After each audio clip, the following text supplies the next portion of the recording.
ស្វាគមន៍ការវិលត្រឡប់មកកាន់ Movie Play Drama 2026ថ្ងៃនេះយើងនឹងបន្តដំណើរដ៏រន្ធត់នៃរឿងខ្មោចចុងកក្នុងភាគទី6ដែលមានចំណងជើងថាទឹកភ្នែកឈាមលើដើមចម្ប៉ារឿងរ៉ាវកាន់តែតានតឹងកាន់តែអាកំបាំងហើយខ្ញុំជឿថា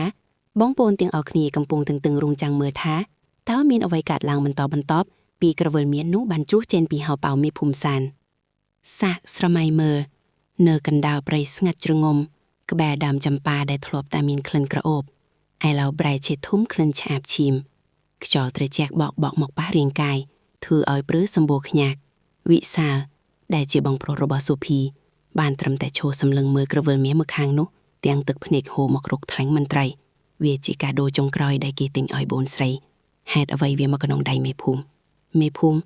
លោកធ្វើអីបូនស្រីខួងហេតុអ្វីបានជាក្រវិលរបស់នាងនៅជាមួយលោកក្នុងពេលនោះមេភូមិសានដែលធ្លាប់តែមានអំណាចបានត្រឹមតែឈរញ៉មមកទៅត្រើតមុខស្លេកស្លាំងដោយខ្មោចស្លាប់យូរថ្ងៃញើសហូរស្រក់សឿមចូលក្នុងអាវទោះបីជាខ្យល់យប់ត្រជាក់ខ្លាំងក៏ដោយរុំពេជ្រនោះតាដួងដែលជាគ្រូអាគមចាស់វសាបានបោះបារីចោលរួចគ្រូវីក្រមាសិលកាត់អាកាសយ៉ាងរហ័សគាត់បានបន្លឺសំឡេងគ្រលួយដែលធ្វើឲ្យគ្រប់គ្នាស្ងាត់មាត់ឈឹងថាឈប់ភ្លាមវិញ្ញាណមិនទាន់ទៅណាទេកំហឹងនេះធំធេងណាស់សានឯងលួចវាចេញពីមឈូសឬក៏ឯងដឹងច្បាស់ថាវាមិនដែលបានចូលក្នុងមឈូសតាំងពីដំបូងសំណួរនេះប្រៀបដូចជាផ្លែបន្តបានចំខណ្ឌាចិត្តមេភូមិសានយ៉ាងចម្លែកភ្លាមនោះសំឡេងយំក៏បន្លឺឡើងពីលើមែកចម្ប៉ាតកមិនមែនជាទឹកសន្សើមទេតែវាគឺជាឈាមស្រស់ដែលស្រក់ចុះពីលើស្លឹកចម្ប៉ាមកចំលើដីគ្រូគ្នាបានពេនភ្នែកមើលទៅលើ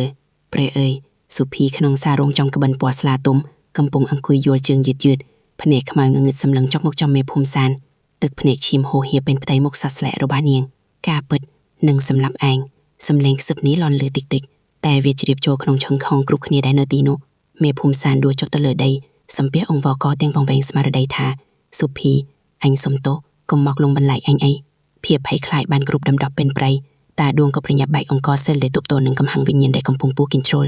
មុនពេលរាងកាយអារ៉ូពីរបស់នាងរលាបាត់ទឹកគ្រឿងផ្សែងអពិតសុភីបានលើកដៃសោះស្លេកចង្អុលទៅកាន់ទីដៅផ្ទះឈើចាស់របស់មេភូមិដែលនៅចុងភូមិរួចសឹបប្រាប់វិសាលថា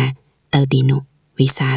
តើនៅទីនោះមានអាកំបាំងអ្វីដែលត្រូវបានលាក់ទុកតើមេភូមិសានពាក់កណ្ដាលនឹងការស្លាប់របស់នាងកម្រិតណាពិតជាជោគជ័យខ្លាំងណាស់បងប្អូនភាគទី6នេះគ្រាន់តែជាការចាប់ផ្ដើមនៃការពិតដ៏គួរឲ្យរន្ធត់ប៉ុណ្ណោះកុំคลิกរងចាំតាមដានភាពបន្តនៅសប្តាហ៍ក្រោយហើយដើម្បីកុំឲ្យខកខានសូមជួយ Subscribe និងរូបកណ្ដឹង Channel Movie Play Drama 2026ម្នាក់មួយថងសូមអរគុណសម្រាប់ការស្ដាប់និងសូមរាត្រីសួស្តី